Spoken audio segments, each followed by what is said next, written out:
Sun travels வடமாகாணத்தில் சட்டபூர்வமான அனுமதியுடன் இயங்குகின்ற visa consultants and ticket agent. உங்கள் பெறுமதியான கடவுச்சீட்டுகள், ஆவணங்கள் போன்றவற்றுக்கு பாதுகாப்பான அனுமதி பெற்ற நிறுவனம் சன் டிராவல்ஸ்.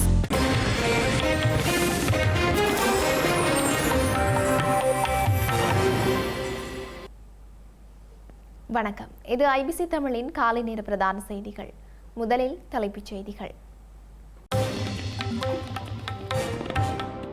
இலங்கைக்கு கிடைக்க உள்ள 695 மில்லியன் அமெரிக்க டாலர் நிதி கடன் மதிப்பாய்வுகளுக்கு நாணய நிதியம் அனுமதி. மகா சங்கத்தினரின் ஒழுக்கங்களை பேண புதிய சட்டம் என்கிறார் அனுர.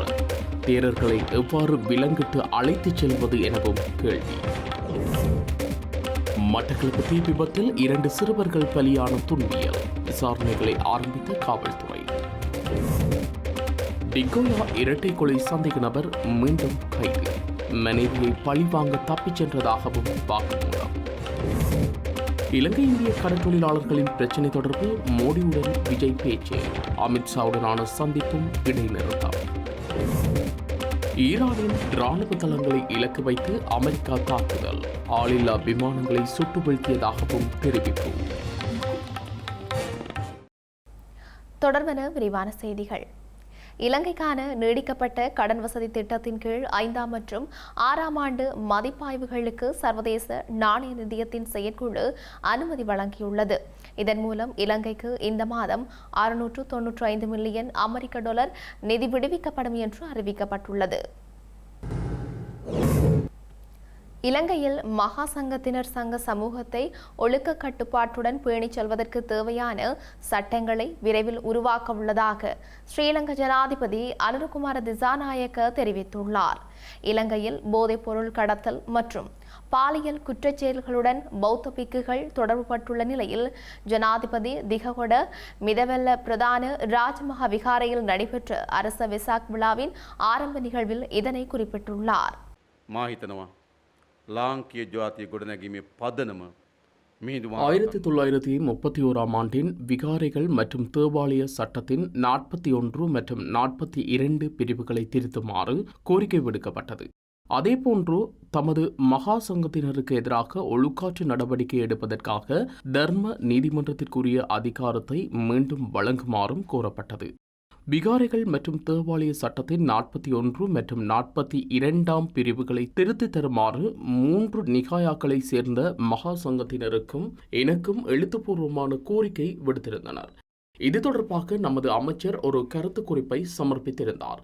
அதற்கு அமைச்சரவை தனது உடன்பாட்டை தெரிவித்தது. அதற்கமைய திருத்தம் ஒன்று தயாரிக்கப்பட்டது. எந்தொரு திருத்தமும் சட்டமாதிபர் திணைக்களத்தின் அங்கீகாரத்தை பெற வேண்டும் என்பதை நாம் அறிவோம். சட்டமாதிபர் திணைக்களம் அதற்கு சில திருத்தங்களை முன்வைத்திருந்ததுடன் கடந்த சில தினங்களுக்கு முன்னர் நமது மல்வத்து அஸ்கிரிய நாமன்ய மகா நிகாயா மற்றும் அமரபுர மகா நிகாயாவின் பதிவாளர் மகாநாயக்க தேரர்கள், பௌத்த விவகார ஆணையாளர் மற்றும் சட்டமா அதிபர் ஆகியோருக்கு ஒரு கலந்துரையாடலை நடத்துவதற்கு நான் ஏற்பாடு செய்திருந்தேன். அந்த சந்தர்ப்பத்தில் இறுதி உடன்பாட்டை எட்ட முடிந்ததாக மகா சங்கத்தினர் எனக்கு தெரிவித்தனர். எனவே சங்க சபையை ஒழுங்கு நெறியுடன் பேணிச் செல்வதற்கு தேவையான சட்டங்களை மிக விரைவில் நாங்கள் உங்களுக்கு இயற்றித் தருவோம். அகில உலக மக்களின் விமோசனங்களுக்காக போதிக்கப்பட்ட தர்மத்தை பாதுகாப்பதற்காக நாம் அனைவரும் ஒன்றிணைந்து செயற்படுவோம். இதற்காக எடுக்கப்படும் நடவடிக்கைகள் அரசியல் தீர்மானங்களாகவோ அல்லது அரசாங்கத்தின் தீர்மானமாகவோ அர்த்தப்படுத்துவதை நான் விரும்பவில்லை. நாம் பௌத்தர்கள் என்ற ரீதியில் எடுக்கப்பட வேண்டிய நடவடிக்கைகளாக இவை அர்த்தப்படுத்தப்பட்டால்தான் நான் அதிகமாக மகிழ்ச்சி அடைவேன். எனவே அந்த நடவடிக்கைகள் நமது தர்மத்திற்காகவும் பௌத்த மக்களுக்காகவும் எதிர்காலத்திற்காகவும் எடுக்கப்பட்ட பௌத்த ரீதியான தீர்மானங்களாக அமைய வேண்டும் என்று நான் நினைக்கிறேன். அதற்காக உங்களுடைய ஆதரவை எதிர்பார்க்கிறேன். பௌத்த மதம் மற்றும் நமது சமூகத்தை கட்டியெழுப்புவது குறித்த ஒரு வரலாற்று பாரம்பரியமும் கதையும் உள்ளது. பௌத்த மதத்தை நீக்கிவிட்டு இலங்கை தேசத்தை கட்டியெழுப்புவது பற்றி சிந்திக்க கூட முடியாது. பொதுப்பொருள் விவகாரம் தொடர்பாக பௌத்த தேரர்கள் 21 பேர் கைது செய்யப்பட்டதை தொடர்ந்து நான் 3 பீடங்களின் மகாநாயக்க தேரர்களுடன் கலந்துரையாடினேன். முடிந்தால் நீதிமன்றத்திற்கு கொண்டு செல்வதற்கு முன்னர் அவர்களை துறவரத்தில் இருந்து நீக்குங்கள் என்ற கருத்தையே அவர்கள் முன்வைத்திருந்தார்கள். தேரர்களை விலக்கிவிட்டு வரிசையாக நாம் எவ்வாறு நீதிமன்றத்திற்கு அழைத்துச் செல்வது? உண்மையில் 3 பீடங்களின் மகாநாயக்க தேரர்கள் அதற்கு உடன்பாடு தெரிவித்தனர். பின்னர் அவர்கள் நிரபராதிகள் என நிரூபணமானால் மீண்டும் துறவறம் பூணும் தீர்மானத்திற்கு வந்தார்கள். ஆனால் சட்ட ஆலோசனைகள் தர்மத்தின் அடிப்படையில் அமைந்திருக்கவில்லை. எனவே அது நடக்கவில்லை. பாதுகாக்கப்பட்ட தர்மம் நம் கண் முன்னே சிதைக்கப்படுவதை, அவதூறுகளுக்கும் குற்றச்சாட்டுகளுக்கும் உள்ளாக்கப்படுவதை நாம் பார்த்து கொண்டு என்ன செய்ய போகின்றோம்? இந்த வெசாக் பௌர்ணமி தினத்தில் நாம் நம்மை பற்றி சிந்தித்து பார்க்க வேண்டும். இந்த நிலையில் இலங்கையில் பௌத்த மதத்தின் நீண்டகால பாதுகாப்பானது தர்மம் மற்றும் ஒழுக்க கட்டுப்பாட்டை பாதுகாப்பதிலேயே உள்ளதாக ஸ்ரீலங்கா முன்னாள் ஜனாதிபதி சந்திரிகா பண்டாரநாயக்க குமாரதுங்க தெரிவித்துள்ளார். பௌத்த துறவிகள் மத்தியில் விரிவான சீர்திருத்த வேலைத்திட்டம் ஒன்றை முன்னெடுக்குமாறு முப்பிடங்களினது மகாநாயக்க தேரர்களுக்கு அனுப்பி வைத்துள்ள உத்தியோகபூர்வ கடிதத்திலேயே அவர் இந்த வலியுறுத்தலை விடுத்துள்ளார். பௌத்த சாசனத்திற்குள் ஏற்பட்ட நெருக்கடிகளுக்கு மதத்தை பாதுகாப்பதற்கான சீர்திருத்தங்களூடாகவே தீர்வுகள் காணப்பட்டதாக சந்திரிகா பண்டாரநாயக்க குமாரதுங்க சுட்டிக்காட்டியுள்ளார். நாட்டில் தற்போது பௌத்த மதம் கடுமையான சவால்களை எதிர்கொண்டுள்ளதாக எச்சரித்துள்ள அவர், இந்த நெருக்கடிக்கான மூல காரணங்களை கண்டறிந்து குறுகிய கால மற்றும் நீண்ட கால தீர்வுகளை நடைமுறைப்படுத்துவதற்கு விரிவான உள்வாரி கலந்துரையாடல் ஒன்று அவசியமாகும் எனவும் தெரிவித்துள்ளார். தனிமைப்படுத்தப்பட்ட சில சம்பவங்களை மட்டும் மையப்படுத்துவதோ அல்லது அது தொடர்பான பொது விவாதங்களை ஒடுக்கும் முயற்சியோ பௌத்த சாசனத்தை பாதிக்கும் ஆழமான பிரச்சினைகளுக்கு தீர்வாகாது என்றும் அவர் குறிப்பிட்டுள்ளார். எனவே பௌத்த சாசனத்தின் எதிர்கால ஸ்திரத்தன்மையை உறுதிப்படுத்தும் நோக்கிலும் பௌத்த மாநாடொன்றிற்கு மகாநாயக்க தேரர்கள் தலைமைத்துவத்தை வழங்க வேண்டும் என சந்திரிகா பண்டாரநாயக்க குமாரதுங்க கோரிக்கை விடுத்துள்ளார்.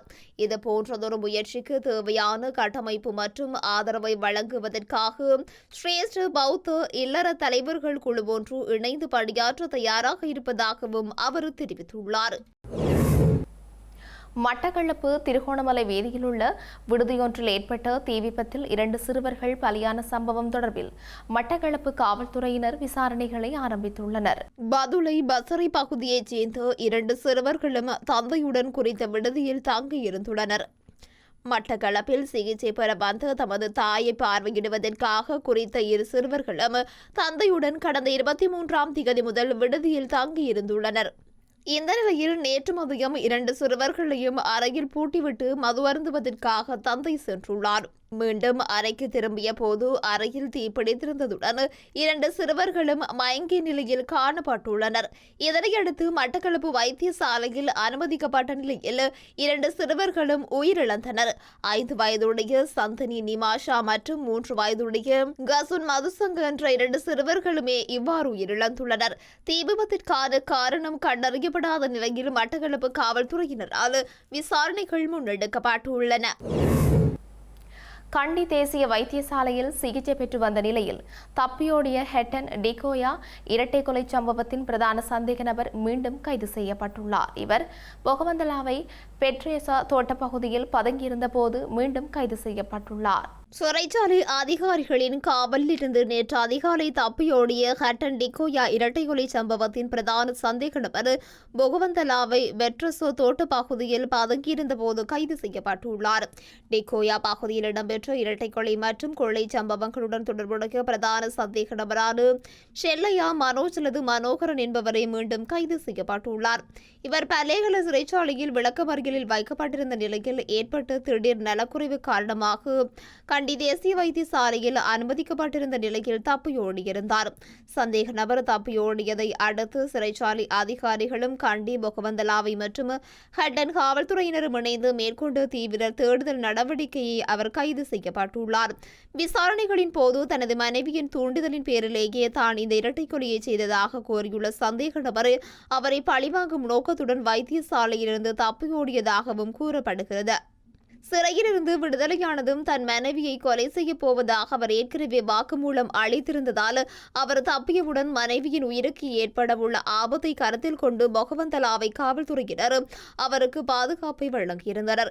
இதேவேளை சந்தேக நபர் பல குற்ற செயல்களுடன் தொடர்புடையவர் என்பதும் ஆரம்பகட்ட விசாரணைகளில் தெரிய வந்துள்ளது.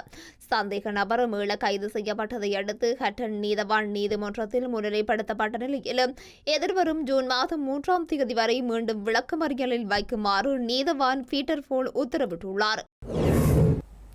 அம்பாறை அக்கரைப்பற்று மாவட்ட நீதிமன்றத்தில் மாவட்ட நீதிபதியாக கடமையாற்றி வந்த ஏசி ரிஸ்வான் நீதிச்சேவை ஆணைக்குழுவினால் பணியிலிருந்து இடைநிறுத்தப்பட்டுள்ளார். இது தொடர்பான உத்தியோகபூர்வ அறிவித்தல் தொலைநகல் மூலம் அக்கரைப்பற்று நீதிமன்றத்திற்கு அனுப்பி வைக்கப்பட்டுள்ளது. நீதவான் ஏசி ட்ரிஸ்வானுக்கு எதிராக பல்வேறு காணி மோசடிகள், சட்டவிரோத சொத்து சேர்த்தல், அதிகார துஷ்பிரயோகம், மறைமுக சொத்து பரிவர்த்தனைகள் மற்றும் நீதித்துறை செல்வாக்கு பயன்படுத்தப்பட்டதாக கூறப்படும் குற்றச்சாட்டுகள் தொடர்பில் பல முறைப்பாடுகள் நீதிச்சேவை ஆணைக்குழுவிற்கு கிடைத்துள்ளன. குறித்த குற்றச்சாட்டுகள் தொடர்பில் விசாரணைகள் இடம்பெற்று வரும் நிலையில் அவர் பணியிலிருந்து இடைநிறுத்தப்பட்டுள்ளார். யாழ்ப்பாணம் போதனா வைத்தியசாலையின் இருதய சிகிச்சை பிரிவுக்கு இதயத்தின் அமைப்பு, இயக்கம் மற்றும் இரத்த ஓட்டம் ஆகியவற்றை கண்டறியும் புதிய எக்கோ இயந்திரம் அன்பளிப்பாக வழங்கப்பட்டுள்ளது. 16 மில்லியன் ரூபாய் பெறுமதியான குறித்த இயந்திரம் ஆஸ்திரேலியாவில் உள்ள எமரல் கார்டியாக் என்ற நிறுவனத்தினால் வழங்கப்பட்டுள்ளது. யாழ்ப்பாணம் போதனா வைத்தியசாலைக்கு வருகை தரும் இருதய நோய் சார்ந்தவர்களுக்கான சிகிச்சையினை வழங்கும் வகையில் குறித்த இயந்திரம் வழங்கப்பட்டுள்ளதாக வைத்தியசாலையின் பணிப்பாளர் த சத்தியமூர்த்தி தெரிவித்துள்ளார். குறித்த இயந்திரமானது இருதய சிகிச்சை பிரிவிற்கு மிகவும் அவசியமானதாக காணப்படுவதாக அவர் கூறியுள்ளார். இந்த இயந்திரத்தின் ஊடாக ஒரு நாளைக்கு 60க்கும் மேற்பட்டோர் பயன்பெறுவதாகவும் தெரிவிக்கப்பட்டுள்ளது. இந்த இயந்திரம் மிகவும் முக்கியமானதும் இருதய சிகிச்சை பிரிவுக்கு அத்தியாவசியமான ஒரு உபகரணம். இதனூடாக உங்களுக்கு தெரியும், இருதயத்தினுடைய செயற்பாடுகளை பற்றி ஆரம்பகட்ட துல்லியமான விவரங்களை எடுத்துக்கொள்வதற்கு இந்த உபகரணம் இன்றியமையாதது. ஆகவே இந்த உபகரணங்கள் மூலம் இந்த வைத்தியசாலைக்கு வருகின்ற பல்லாயிரக்கணக்கானவர்கள் நன்மை கிடைக்கும். யாழ்ப்பாணம் குருநகரிலிருந்து கடற்தொழிலுக்கு சென்ற நிலையில் காணாமல் போயிருந்த கடற்றொழிலாளர் ஒருவர் புங்குடுதீவு கடலில் சடலமாக மீட்கப்பட்டுள்ளார். கடந்த 25ஆம் தேதி தொழிலுக்காக சென்ற குறித்த தொழிலாளி கரை திரும்பாத நிலையில் காவல்துறையில் முறைப்பாடு செய்யப்பட்டிருந்தது. இந்த நிலையில் நேற்று புங்குடுதீவு 3ஆம் வட்டார கடற்பரப்பில் சடலம் ஒன்று கரை ஒதுங்கியிருந்த நிலையில் காணாமல் போன தொழிலாளியின் உறவினர் ஒருவரால் சடலம் அடையாளம் காணப்பட்டுள்ளது. சென்ட் பேட்ரிக்ஸ் வீதி குருநகர் பகுதியைச் சேர்ந்த 62 வயதுடைய வேலு உதயகுமார் என்பவரே சடலமாக மீட்கப்பட்டுள்ளார். தமிழ்நாட்டில் நடைபெறும் அனைத்து அரசு நிகழ்ச்சிகளின் தொடக்கத்திலும் தமிழ்தாய் வாழ்த்து மற்றும் மாநில பாடல்களை பாடும் வகையில் இந்திய உள்துறை அமைச்சகத்தின் ஆணையில் தெளிவுரை வழங்குமாறு தமிழக முதலமைச்சர் விஜய் இந்திய பிரதமர் நரேந்திர மோடியிடம் வலியுறுத்தியுள்ளார். இதேவேளை தமிழக கடற்றொழிலாளர்கள் ஸ்ரீலங்கா கடற்படையினரால் கைது செய்யப்பட்டு தடுத்து வைக்கப்பட்டுள்ள நிலையில் கடற்றொழிலாளர்களையும் அவர்களின் படகுகளையும் உடனடியாக விடுவிக்க ஸ்ரீலங்கா அரசாங்கத்திற்கு இந்தியா அழுத்தம் கொடுக்க வேண்டும் என்றும் முதலமைச்சர் விஜய் வலியுறுத்தினார். தமிழக முதல்வராக பதவியேற்ற நிலையில் விஜய் டெல்லியில் நேற்று பிரதமர் நரேந்திர மோடியை சந்தித்து குறித்த விடயங்கள் தொடர்பில் கலந்துரையாடியுள்ளார். இந்த சந்திப்பின் போது தமிழக நலன் சார்ந்த திட்டங்களுக்கு நிதி ஒதுக்க கோரி பிரதமரிடம் மனு ஒன்றும் அளித்துள்ளார். தமிழக சட்டசபை தேர்தலில் வெற்றி பெற்ற தமிழக வெற்றி கழகத்தின் தலைவர் விஜய் 2 நாட்கள் பயணமாக நேற்று டெல்லிக்கு சென்றுள்ளார். டெல்லி சென்ற அவரை தமிழக அரசின் தலைமைச் செயலாளர் சாய்குமார் உள்ளிட்ட அதிகாரிகள் வரவேற்றனர். இதனையடுத்து தமிழக வெற்றி கழகத்தின் தலைவர் விஜய் நேற்று மாலை பிரதமர் நரேந்திர மோடியை சந்தித்து கலந்துரையாடியுள்ளார். குறித்த சந்திப்பு சுமார் அரை மணி நேரமாக நீடித்ததாகவும் தெரிவிக்கப்பட்டுள்ளது. இதன்போது பல்வேறு திட்டங்களுக்காக தமிழகத்திற்கு வழங்க வேண்டிய நிலுவை நிதி, ஜிஎஸ்டி பகிர்வு நிதி, நெல் அரவை மானியம், 100 நாள் வேலைவாய்ப்பு திட்டம், மெட்ரோ திட்டம், சமசர சிஷா அபியான் உள்ளிட்ட திட்டங்களின் கீழ் தரப்பட வேண்டிய நிதி ஒதுக்கீடுகள் குறித்து முதல்வர் விஜய் விரிவாக விளக்கினார். 12 ஆண்டுகளுக்கு பின் முதல்வராக சென்று பிரதமர் மோடியை விஜய் நேற்று சந்தித்ததாகவும் தெரிவிக்கப்பட்டுள்ளது. பிரதமர் மோடியை சந்தித்தவுடன் பாஜக மூத்த தலைவரும் மத்திய உள்துறை அமைச்சருமான அமித்ஷாவை சந்திப்பதற்காக தான் திட்டமிட்ட நிலையில் இந்த சந்திப்பு நடக்கவில்லை தெரியவில்லை எனவும் தெரிவித்துள்ளார். எனினும் இதற்கான சந்திப்பு விரைவில் நடக்கும் என உள்துறை அமைச்சக வட்டாரங்கள் தெரிவித்தன. இதன் பின்னர் நிதியமைச்சர் நிர்மலா சீதாராமனுடன் முதல்வர் விஜய் தனியாக சில நிமிடங்கள் பேசினார். இதனால் இந்த சந்திப்பு அரசியல் ரீதியாக முக்கியத்துவம் வாய்ந்ததாக கருதப்படுகிறது. இதேவேளை தலைவர்கள் மல்லிகார்ஜுன கார்கே, சோனியா, ராகுல் காந்தி, இடதுசாரி கட்சிகளின் தலைவர்களையும் இன்று சந்தித்து பேச திட்டமிட்டுள்ள முதல்வர் விஜய் தன் டெல்லி பயணத்தை முடித்து இன்று சென்னை திரும்பவுள்ளார். ஈரானின் முக்கியத்துவம் வாய்ந்த துறைமுக நகரமான பந்தர் அப்பாஸில் உள்ள ஒரு இராணுவ தளத்தை குறிவைத்து அமெரிக்க இராணுவம் புதிய தாக்குதல்களை நடத்தியுள்ளது. அமெரிக்க மற்றும் ஈரானிற்கு இடையில் புரிந்துணர்வு ஒப்பந்தம் எட்டப்படுவதற்கான வாய்ப்புகள் காணப்படும் சூழலில் அமெரிக்கா மீண்டும் ஈரான் மீது தாக்குதலை நடத்தி வருகிறது. அந்த வகையில் பந்தர் அப்பாஸில் உள்ள ஒரு இராணுவ தளத்தை குறிவைத்து அமெரிக்க ராணுவம் புதிய தாக்குதல்களை நடத்தியுள்ளது. அத்துடன் ஹோர்மூஸ் நீரிணையை சுற்றி அச்சுறுத்தலை ஏற்படுத்தும் 4 ஈரானிய ஆளில்லா கலன்களையும் சுட்டு வீழ்த்தியதாக அமெரிக்க மத்திய கட்டளை பிரிவு தெரிவித்துள்ளது. தற்காப்புக்காக இந்த தாக்குதல்கள் நடத்தப்பட்டதாக கூறி அமெரிக்கா ஈரானில் உள்ள இலக்குகளை தாக்கி வருகிறது. இதனிடையே ஹோர்மூஸ் நீரிணையுடனான கப்பல் போக்குவரத்து வழித்தடம் அனைவருக்கும் திறந்து இருக்கும் என்று அமெரிக்கா அதனை கண்காணிக்கும் என்றும் அமெரிக்க ஜனாதிபதி டொனால்ட் ட்ரம்ப் தெரிவித்துள்ளார். ஈரான் மிகவும் பலவீனமான நிலையில் பேச்சுவார்த்தை நடத்தி வருவதாகவும் அமெரிக்காவுடன் ஒரு ஒப்பந்தம் மேற்கொள்ள விரும்புகிறது என்றும் அவர் கூறினார். செய்திகள் நிறைவாக மீண்டும் தலைப்புச் செய்திகள். இலங்கைக்கு கிடைக்க உள்ள 695 மில்லியன் அமெரிக்க டாலர் நிதி கடன் மதிப்பாய்வுகளுக்கு நாணய நிதியம் அனுமதி. மகா சங்கத்தினரின் ஒழுக்கங்களை பேண புதிய சட்டம் என்கிறார் அனுர. தேரர்களை எவ்வாறு விலங்கிட்டு அழைத்துச் செல்வது எனவும் கேள்வி. மட்டக்களப்பு தீ விபத்தில் 2 சிறுவர்கள் பலியான துன்பியல் விசாரணைகளை ஆரம்பித்த காவல்துறை. டிகோயா இரட்டை கொலை சந்தேக நபர் மீண்டும் கைது. மனைவியை பழிவாங்க தப்பிச் சென்றதாகவும் வாக்குமூலம். இலங்கை இந்திய கடற்தொழிலாளர்களின் பிரச்சினை தொடர்பில் மோடியுடன் விஜய் பேச்சு. அமித்ஷாவுடனான சந்திப்பும் இடைநிறுத்தம். ஈரானின் இராணுவ தளங்களை இலக்கு வைத்து அமெரிக்கா தாக்குதல். ஆளில்லா விமானங்களை சுட்டு வீழ்த்தியதாகவும் தெரிவிப்பு. இத்துடன் IBC தமிழின் காலை நேர பிரதான செய்திகள் நிறைவு பெற்றன. உடனுக்குடன் செய்திகளை அறிந்து கொள்ள ibctamil.com என்ற எமது இணையதளத்தை பார்வையிடுங்கள். வணக்கம்.